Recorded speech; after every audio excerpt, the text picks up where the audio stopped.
Драги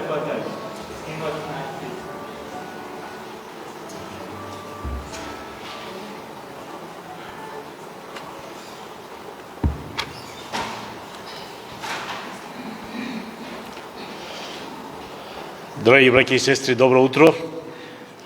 Нека е слава на нашиот Господ и Спасител Исус Христос за ова утро што можеме одново да бидеме овде соберени на оваа место. Ќе прочитам само некој стих тука од второто послание до Солуњаните, 3 глава, кој вели вака: Потоа, браќа, молете му се на Бога за нас, да Словото Господово да се распространува и да се слави на секое место како и меѓу вас, и да се избавиме од жестоки и злобни луѓе, бидејќи немаат сите вера. Но верен е Господ кој ќе ве утврди и запази од лукавиот. Ние сме уверени за вас во Господ дека го вршите и дека ќе го вршите она што ви го заповедаме. А Господ нека ги насочи срцата ваши право кон љубовта Божја и трпението Христово. Ние луѓето сме чудни створенија. Сакаме да бидеме главни, сите нас да не почитуват, сите нас да не сакат, на нас да ни угодуват, се да биде по нашата волја, како што ние сакаме. Ама забораваме ние дека како сме ние створени, по чие обличие? По Божјето обличие. Тоа значи дека и Бог го сака тоа. Сака да биде прославуван, сака да биде возвеличуван, сака да му дадеме слава и чест, сака да го слушаме, да го вршиме тоа што е неговата волја. А ние често пати забораваме на тоа. Ние како луѓе знаеме да кажеме: аба денеска е многу топло и нема да одам на црква, оти сонцето е многу јако. Ама денеска го нема сонцето. Па може би ќе заврне дожд и може би ќе ме намокри, ајде да не одам и денеска. И така, тоа се само некои оправданија, и така знаеме да се оправдуваме, и да забораваме да ја одадеме славата и честа на нашиот Бог. А тој ја заслужува. Тој се прави за нас. Затоа ние сега, ова утро, да го прославиме нашиот Бог и да ја започнеме оваа служба со песната број 25. За тебе јас сега пеам восхитен од се срце. Песната број 25.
Нека да се изправиме и да му благодариме на Бога.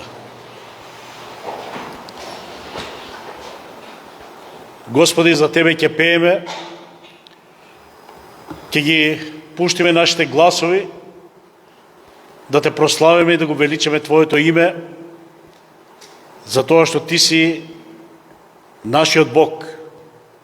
Господи, на Тебе се поклонуваме, Тебе Те славиме, за Тебе живееме, за тоа што нашиот живот нема вредност ако ние не се поклонуваме на Тебе, ако ние не Те почитуваме Тебе, ако ние не Те слушаме Тебе, ако ние не го вршиме тоа што е по Твојата воља. Господе, опростувај ни кога забораваме на Тебе. Опростувај ни кога го вршиме тоа што не е по Твоја воља. Опрости ни, Господи, кога се оддалечуваме од Тебе.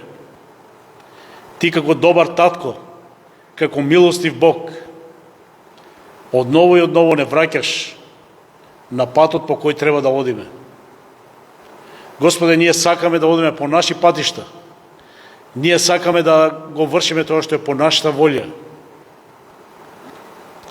Но Ти, Господи, не подсетуваш кој си, што Ти направи за нас, колку се Ти жртвуваше за нас, колку си Ти добар.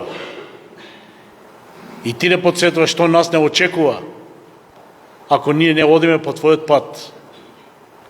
Што нас не очекува, ако ние не се покоруваме на Тебе. Господе, овој свет не се покорува на Тебе,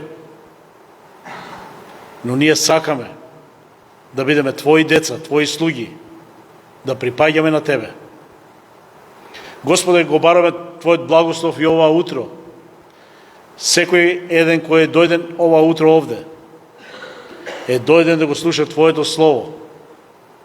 И затоа Те молам, Господи, да Ти ги допреш нашите срца преку Твоето Слово. Господи, ние сме дојдени да имаме заедништво со Тебе.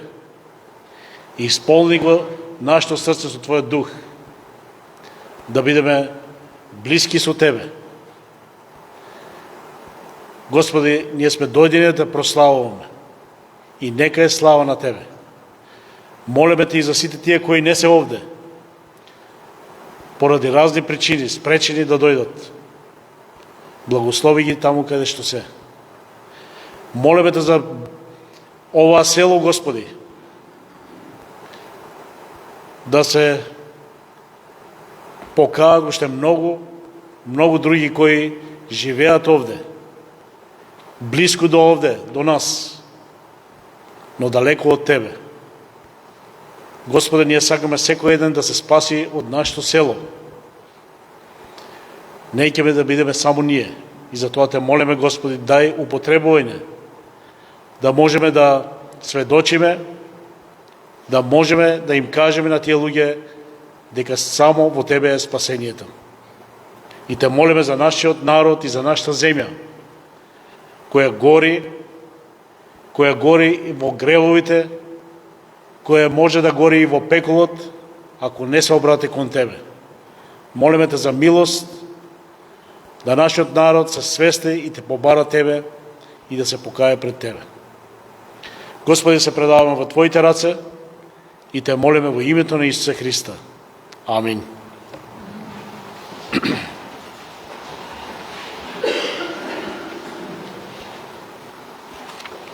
Како втора песна ќе испееме песната број 60.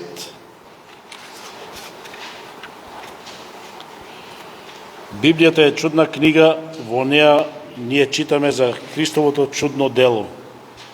Број 60.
И ова утро сакам да ве поздравам сите во името на нашиот Господ и Спасител Исус Христос. И ова утро имаме гости од Италија, од Австралија, пак се тука помеѓу нас, од Скопје, па и Боби, оддавна не е бил овде, па и него го поздравувам. И сите вие кои што сте ова утро овде, сте поздравени во името на нашиот Господ и Спасител Исус Христос.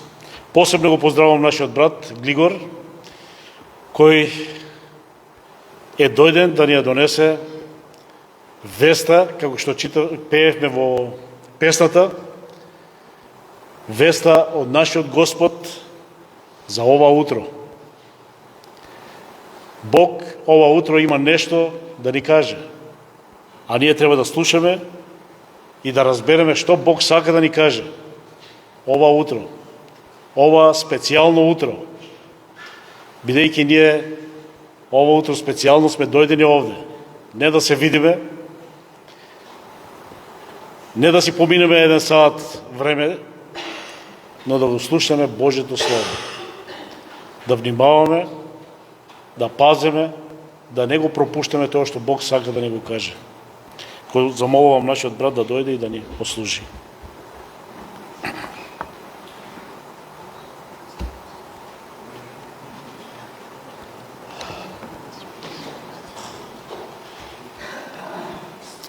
Добро утро и од мене на сите и нека Господ да не води преку оваа богослужба. За оваа богослужба го имам текстот од Галатјаните, 3 глава, 14 до 18. Галатјаните, 3 глава, 14 до 18. Словото ни вели вака: така што благословот даде на Авраам да дојде преку Исус Христос врз незнабожците, за да го добиеме ветиниот дух преку верата. Браќа, зборувам како човек, и утврдениот човечки завет никој веќе не го растура, ниту му додава нешто. Но ветувањето му беа дадени на Авраам и на семето негово. Не е речено и на семињата како за мнозина, туку како за еден и на семето од твое, кое е Христос. Ова сакам да го кажам. Заветот што Бог го даде не може да биде обезвреден од законот кој е настанат 430 години подоцна, така што ветувањето би можело да ја изгуби силата. Зашто ако наследството е добиено по законот, тоа веќе не е според ветувањето, а на Авраам Бог му го даде по ветување. Ете, ова е текстот за кој ќе размислуваме ова утро.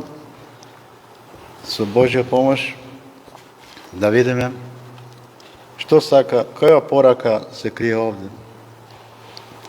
Црквите во Галатија имале теолошки проблем во врска со тоа која е улогата на законот, а која на Евангелието во Божјиот план за спасение. Секоја црква има своји проблеми. Галатјаните имале голем теолошки проблем.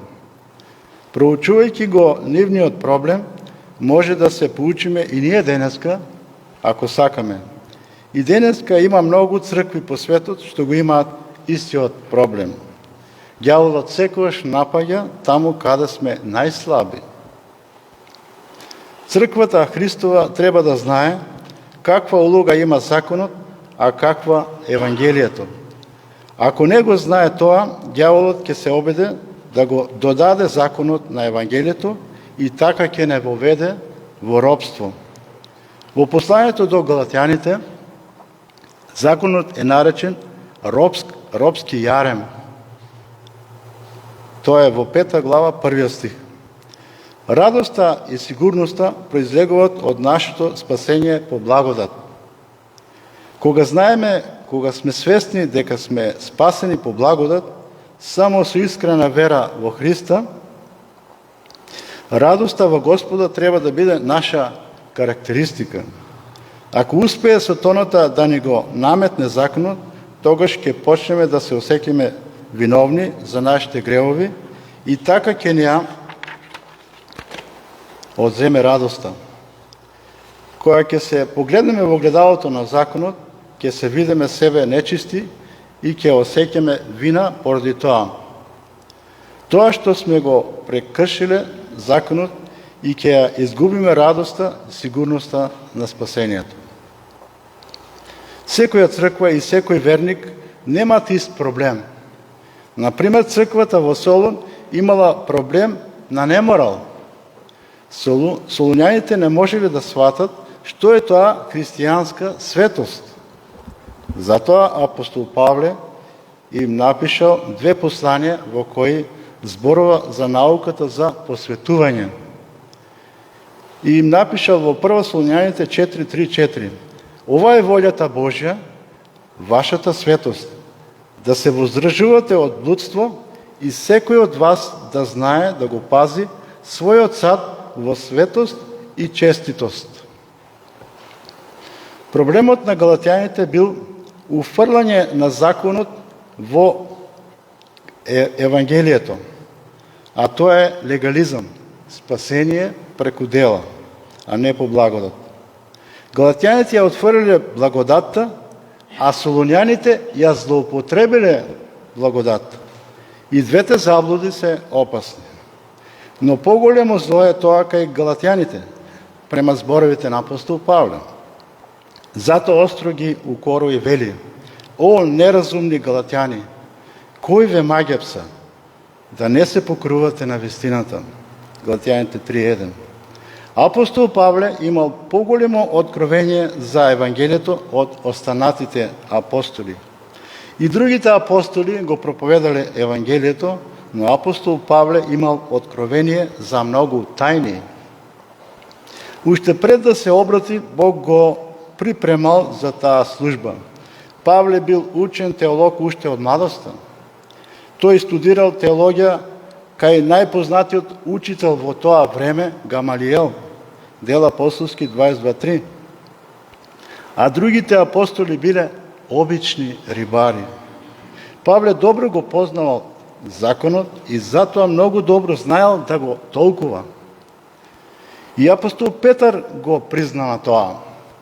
Па вели во едно свое послание: долгу трпеливоста на вашиот Господ сметајте ја како спасение, како што ви напиша и возлюбениот наш брат Павле, според дадената му мудрост, како што зборува за тоа и во сите своји посланија, во кои има некои работи тешки за разбирање, што неучените и неутврдените ги изопачуваат, како и другите писма за своја погибел. 2 Петрова 3:15-16. Како што јудејците имале проблем со разбирање на законот, така и Павле имал таков проблем пред своето обраќање. Таков проблем имал и Мартин Лутер, и тој се измачувал со прашањето за спасение додека бил монах или калуѓер. Кога ги проучувал посланите до римјаните и до галатјаните, открил дека праведникот ќе живее преку верата. Галатјаните 3:11, а не преку делата, како што учела католичката црква. Авраам бил оправдан и спасен 430 години пред да биде даден законот на Синај, само затоа што му поверувал на Бога. Околу 2000 години пред Христа Бог му се јавил на Авраам и му кажал да излезе од земјата во која живее и да отиде во друга земја, што ќе му ја даде во наследство, и потоа вели: од тебе ќе направам голем народ и ќе те благословам и името твое ќе го прославам и ти ќе бидеш благословен. Ќе ги благословам оние што тебе ќе те благословуваат и ќе ги проколнам оние што тебе ќе те проколнуваат. И преку тебе ќе бидат благословени сите народи на земјата. 1 Мојсеја 12:3-2-3. 7 пати му се јавувал Бог на Авраам со цел да ја подкрепи неговата вера. Првото јавување е со трикратно ветување. Прво, дека ќе му даде земја, второто е дека од него ќе подигне голем народ и третото дека ќе биде за благослов на целото човештво. А тоа се однесува за Исус Христос, преку кого ќе бидат благословени сите народи. Понастанут со жртвувањето на неговиот син Исак, Бог му кажал: се колнам во себе, вели Господ, кога така направи и не го пожели синот свој единец, заради мене. Јас ќе те благословам и преблагословам, и потомството твое ќе го умножам и преумножам, како звездите на небото и како песокот на морскиот брег. А потомците твои ќе ги завладеат градовите на непријателите своји и ќе бидат благословени преку потомството твое, во некој превод вели семето твое, сите народи на земјата, зашто го послуша мојот глас. 1 Мојсеева 22, 16-18. Бог му вели: јас ќе те благословам, ќе те умножам. Бог му ветил благослов, а Аврам требало само да верува. И Аврам верувал дека Бог може да го исполни своето ветување. И му поверува Аврам на Господ и тоа му се засмета за праведност. 1 Мојсеева 15.6. Без обзир на тоа што направил Аврам или што не направил, обеќанието Божие си останува. Не можело никој и ништо да го промени. Тоа е неуништиво. Затоа што не зависи од никој друг, но само од Бога. Бог го дал и Бог ќе го исполни. Авраам ништо не му обеќал на Бога, но Бог му обеќал на него и на неговите потомци. По смртта на Авраам, Бог ги потсеќал неговите потомци на тоа што му ветил на Авраам. На неговиот син Исаак му вели: насели се во таа земја и јас ќе бидам со тебе и ќе те благословам. Зашто тебе и на твоето потомство ќе ви ја дадам сета таа земја и ќе ја потврдам заклетвата со која му се заколнав на Авраам, таткото твој, и ќе го умножам потомството твое како звездите на небото и ќе му ја дадам на потомството твое сета таа земја и ќе се благословат преку потомството твое или семето твое сите земни народи. 1 Мојсеева 26:3-4. И во друга прилика Бог му кажал: јас сум Бог на Авраам, таткото твој. Не плаши се, зашто јас сум со тебе.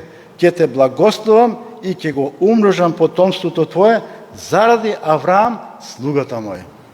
1 Мојсеева 26:24. Ќе те благословам заради Авраам. Тоа што сум го ветил на Авраам, ќе го исполнам. Покасно истото ветување Бог му го дал и на Јакова, синот Исаков. Јас сум Господ Бог на таткото твој Авраам и Бог Исаков.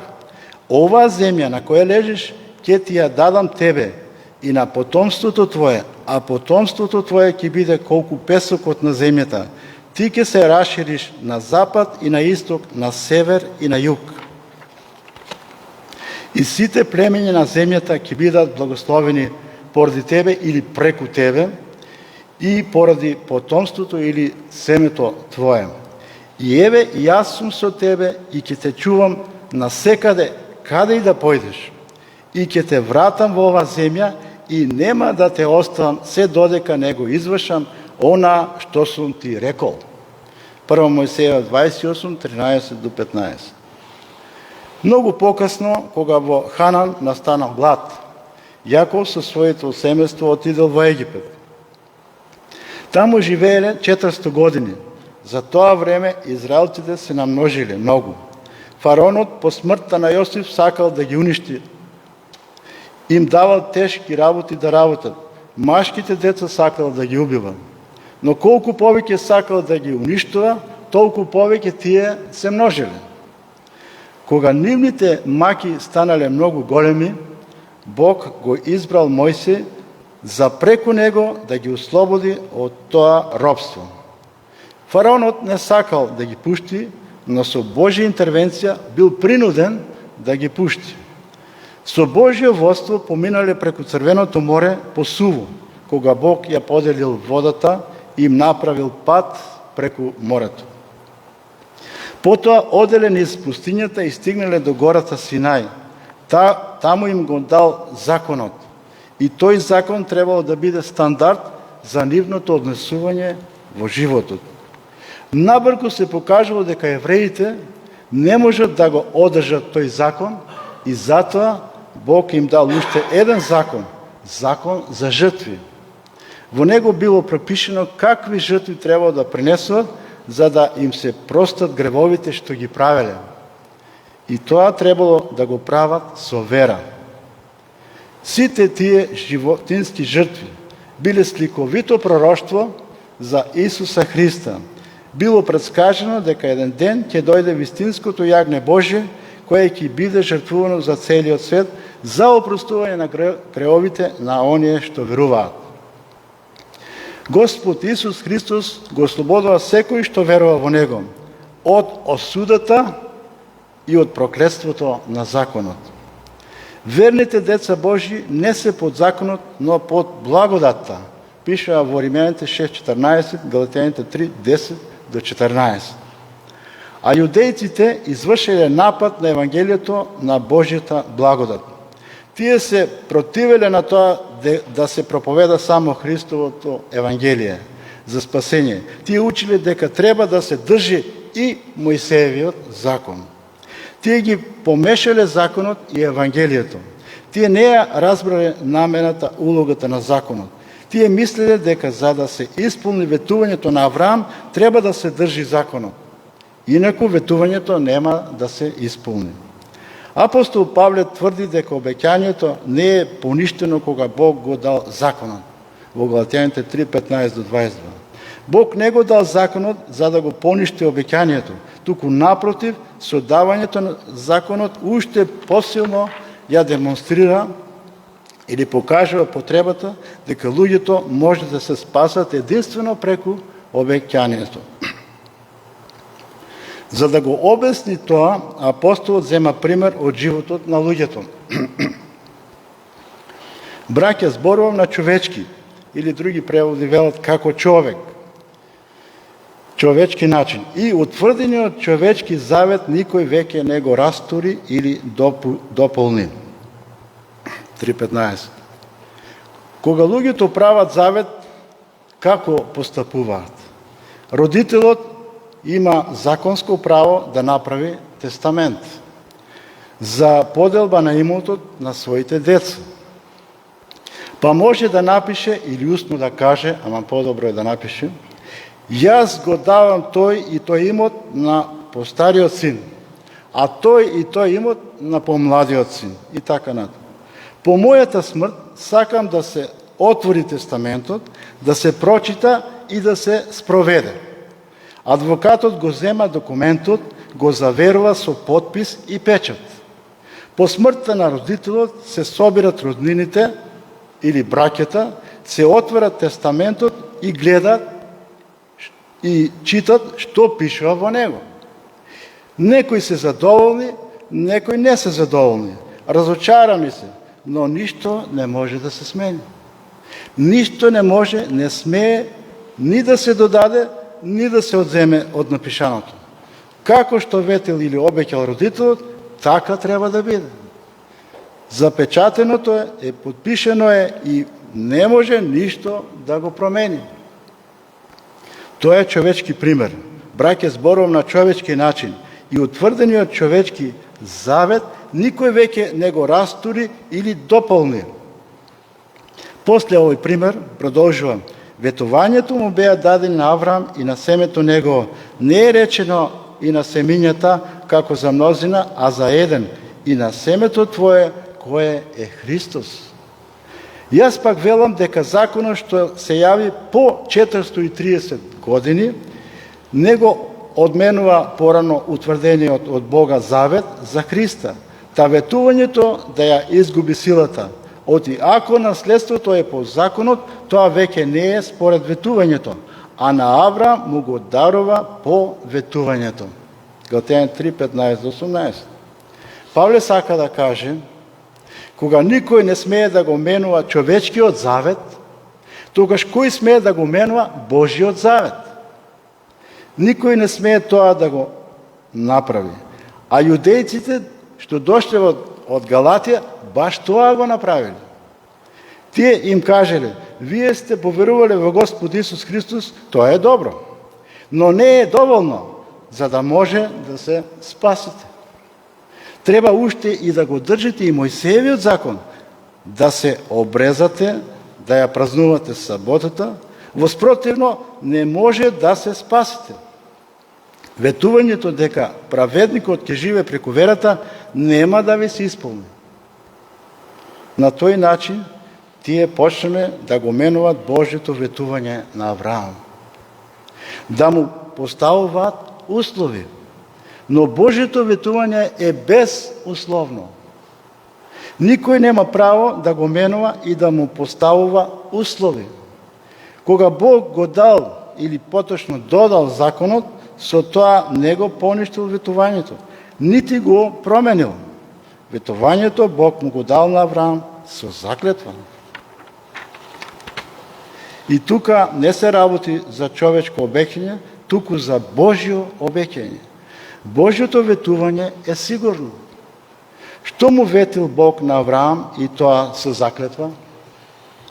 Му ветил дека ќе му даде потомок или семе во кого ќе бидат благословени сите народи на земјата. Бог, кога му ветуваше на Авраам, бидејќи немаше ништо поголемо во што би се заколна во себе си. Евреите 6:13. Но ветувањата му беа дадени на Авраам и на семето него, не е речено и на семињата како за мнозина, а за еден и на семето твое, кое е Христос. Галатјаните 3:16. Тука се работи за Синот Божи, Исус Христос, кој е Спасителот на светот, ветениот Месија, надеж за целиот свет, или голема радост која ќе биде за сите луѓе, како што им рече ангелот на пастирите во Витлеем. Лука 2:10. Тоа е Евангелие, ветено на Авраам 430 години пред да биде даден законот. Дали законот можел да го промени овој завет? Дали можел Мојсей да промени нешто тука? Ниту можел, ниту имал право нешто да промени. Христос е ветен спасител од Адама па до Марија и Јосиф. Од Адам до Мојсей немало закон. Ако можел Мојсей да го промени заветот со Авраам, тогаш планот за спасење преку вера би бил уништен. Би била уништена Божјата заклетва, Божјото ветување на Авраама. Баш тоа го направиле лажните учители, што дошле во Галатија. Тоа истото би го направил секој што сака да го уфрли законот во Евангелието или пак да ги помеша. И денеска многу луѓе се жртви на такви лажни учители. Апостол Павле јасно кажува дека законот не може да го смени ветувањето за Христа. Ветувањето си установо по давањето на законот. Ако можело ветувањето да се смени, тогаш тоа не би било веќе ветување. Од иако наследството е по законот, тоа веќе не е според ветувањето. А на Авраам му го даде по ветувањето.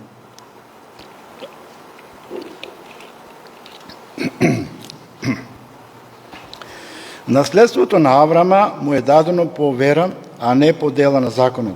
Законот бара дела, тој вели, направи го ова и ќе бидеш жив. Или, направи го тоа и тоа, затоа ти го дадам тоа и тоа. Тоа веќе не е ветување, но макотрапна работа за плата. И денеска многу мина мислат така. Ако ги прашеш, дали си спасен, ќе ти одговорат, па тоа не може да се знае сега. На судниот ден ќе се види дали сум за рајот или не. Ако сум бил доволно добар, ќе ме пушта таму. Ако не сум заслужил, нема да ме пуштат. Тоа е големо незнаење. Така е кога луѓето се надеват на законот, на делата и кога не го познаваат Евангелието. Авраам како го добил наследството?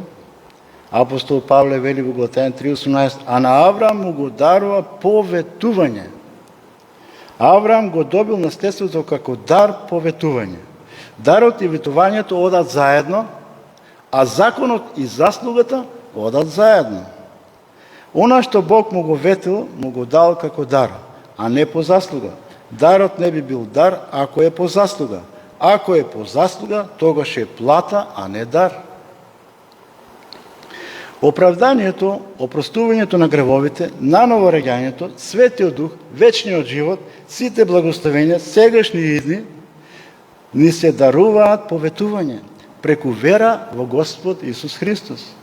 Сите тие што веруваат како Авраам се духовни деца негови, затоа што се оправдани по вера како и тој. Тие не се надеваат на себе, на своите дела, но на Божјата милост. На кого можел да се надева Мојсей и целиот народ со него, кога се нашле во безизлезна состојба пред Црвеното море? Пред нив бил затвореното море, а зад нив фараонот со силна војска. На кого можеле да се надеваат? Само на Бог. Во 2 Мојсеева 14:10 читаме: синовите израелски се уплашија многу, па извикаа кон Господа. Прво извикале кон Господа, а потоа почнале да го обвинуваат Мојсей, што ги довел тука. А Мојсей не се уплашил, но им кажал: не плашете се. Застанете и ќе видите како Господ ќе ве спаси денес. 2 Мојсеева 14:13. Така треба да се осеќа и секој грешник кога го слуша или чита Словото, односно законот.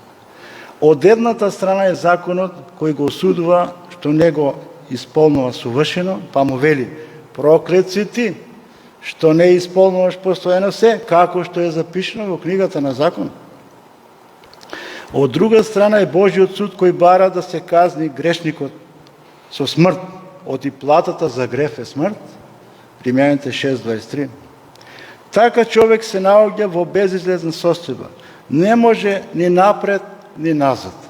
Му преостанува само една можност, една надеж, а тоа е да погледне нагоре во небото и да каже: Боже, биди милостив кон мене грешникот. Спаси ме спрема ветувањето што си го дал во Господ Исус Христос. Тоа е права вера. Вера која се покорува, се подпира само на Христос. Правата вера го прифаќа Христос за свој личен спасител. Го прифаќа неговиот авторитет и му се покорува. Правата вера на Бога му дава слава, а на грешникот му носи спасение. Во Ефесјаните 1:3-7 апостол Павле вели вака: нека биде благословен Бог и Отец на нашиот Господ Исус Христос, кој не благослови во Христа со секаков духовен благослов од небесата, како што и не избра преку него уште пред светот да се создаде, за да бидеме свети и непорочни пред него во љубов, откако предопредели да не посини за себе преку Исуса Христа, по благословение на својата волја, благоволение на својата волја, за да биде фалена славата на неговата благодат, со која не облагодати преку својот возлюбен син, во кого имаме откуп преку неговата крв, прошка на гревовите по богатството на неговата благодат. Спасението и сите благословенија се по благодат. Изберени по благодат, посинети по благодат, откупени, оперени со нашите гревови преку Христовата крв, сето тоа по богатството на Неговата благодат. Не по заслуга, но по благодат. На нас останува само да му веруваме. Ако сме поверувале, ќе се види тоа во нашите животи. Ќе се види разлика во нашиот стар и нов начин на живење. Евреите биле и се Божи народ во национална смисла. Заветот Божи со нив преку Авраам не е укинат. И до денеска, иако го прекршиле законот и го распнале Господ Исус Христос. Но поради нивната непослушност, Бог жестоко ги казнувал. Ги праќал во робство, вавилонско, римско. Повеќе од 2000 години се расејани по светот биле. И потоа, во 1948 година, имаат пак држава. 2000 години ги нема никаде и одеднаш пак држава. Тоа не ли е чудо? Затоа што заветот уште важи. Авраам е телесен татко на сите евреи, потомците на Исак и на Јаков. Но сите евреи не се духовни деца на Авраам, ако ја немат верата Авраамова.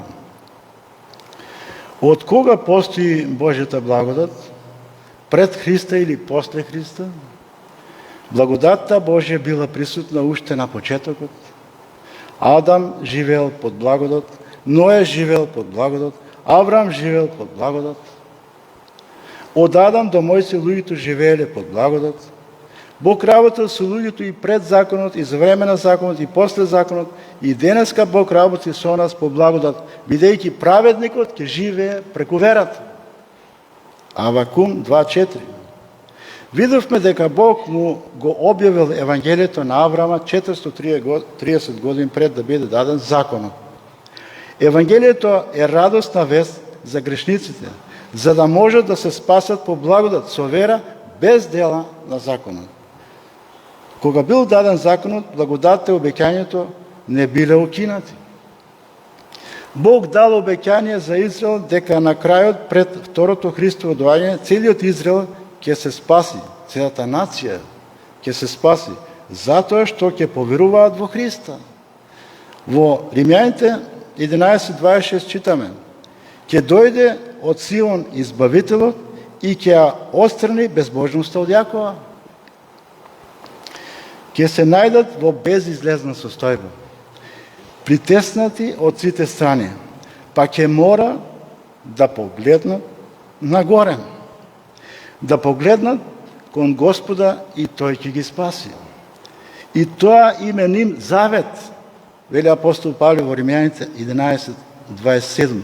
Тоа е име ним завет од мене, која ќе ги одземам нивните гревови. Така и со нас денеска. Бог вклучил завет со нас преку Христа, дека ќе биде со нас до крајот на светот. И ние треба да го знаеме тоа и да живееме достојно како деца Божи. Ние сме под благодатта, под заветот на милоста. Ако не живееме достојно како деца Божи, Бог и нас жестоко ќе не казни, како еврејскиот народ. Но нема да се откаже од нас, зашто Господ го казна оној кого што го сака. Читаме во Евреите 12.6. Ако сме на новородени, остануваме деца Божи за секогаш. Господ го знае патот на грешниците, на праведните. Патот пак безбожници ќе пропадне. Псалом 1.6. Патот безбожнички ќе пропадне. Историјата кажува дека Римското царство пропаднало поради неморалот. Не затоа што не било силно. Неморалот однатре го нападнал како рак. И денеска неморалот се шири по целиот свет како епидемија, како пожар. Сите мислат дека пожарот ќе изгасне само од себе, а сите фрлаат дрва на него. Така пропаѓа еден народ, така пропаѓа цел свет, ако не го прифатат Евангелието. Ако Евангелието не се шири по светот, ќе се шири атеизмот, безбожието, криминалот, омразата, војните, корупцијата и така натаму. Само преку Евангелието и преку благодатта човек може да биде свет и праведен, а не преку законот. Во Тит 2.11.2 читаме: се јави Божјата благодат, спасителна за сите луѓе, учејќи не да ги отфрлиме нечестноста и похотите од овој свет, честно, праведно и побожно да поживееме во овој век. Божјата благодат не учи да живееме свет и праведен живот на оваа земја. И преку Евангелието и благодатта може да ги придобиваме луѓето за Христа. И во црквата во Солун имало проблеми. Како ги решавал апостол Павле тие проблеми? Еве што им напишал, 1 Солунина 4.2. И така, браќа, ве молам и советувам во Христа Исуса, онака како што научивте од нас, како треба да постапувате и да му угодувате на Бога, како што и постапувате, повеќе во тоа да успевате, зашто знаете какви заповеди ви дадовме од Господа Исуса. Ниту еднаш не го споменува законот, туку вели заповедите на Господ Исус. Во 1 Солуњаните 2.9 го им велим: ние ви го проповедавме Евангелието Божјо, сведоци сте вие како и Бог дека свето, праведно и безпрекорно постапувавме пред вас кои верувате. Апостол Павле им го проповедал Евангелието и како што им проповедал, така и постапувал, така живеел. А ако Павле не се однесувал така како што проповедал, тогаш неговите зборови ќе немале влијание врз нив. Така и со секој од нас.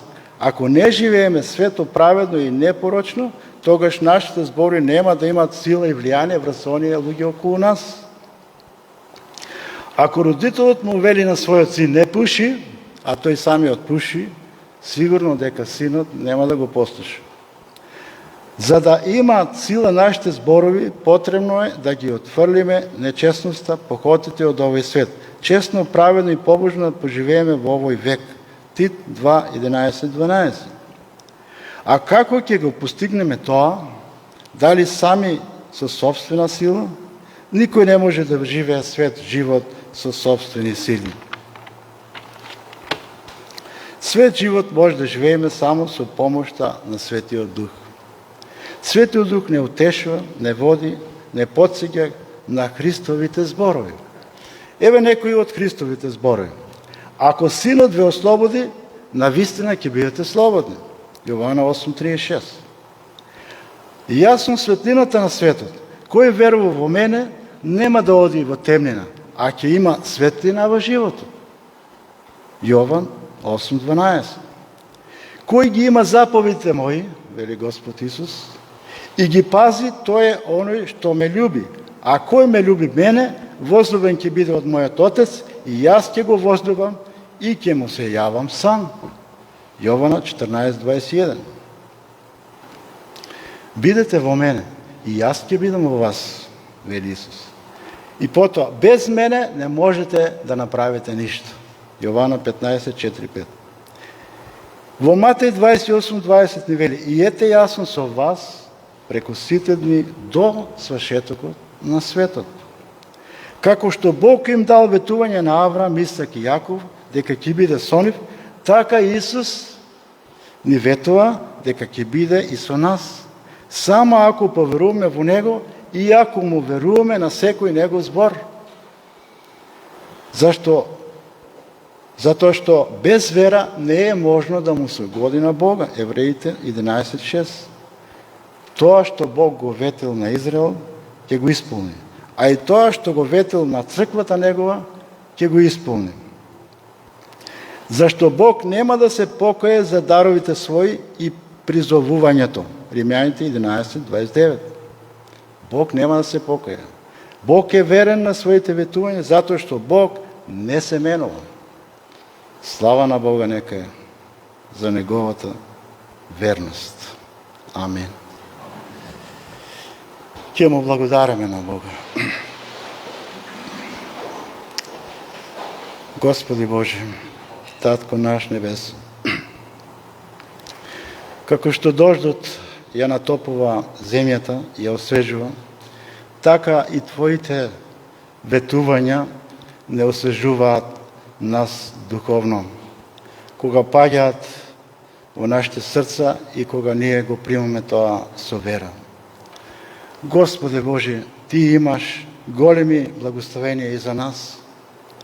Господе, Ти и нас ке не благословиш и преблагословиш, само ако Ти веруваме. Господе, Ти и за нас си спремал и припремал ново небо и нова земја, само затоа што Ти веруваме. Господе, Ти си кажал дека од верните ќе потечат реки на жива вода, а тоа е Светиот Дух. Фала Ти, Господи, за тие Твои прекрасни ветувања, што ние не ги заслуживме.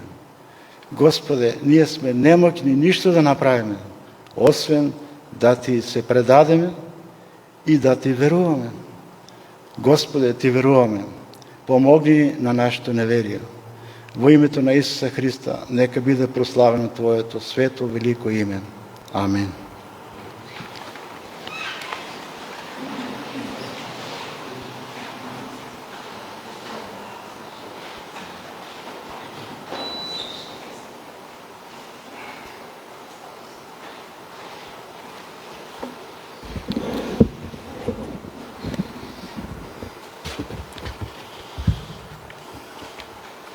Праведникот ќе живее преку вера, односно живее како што верува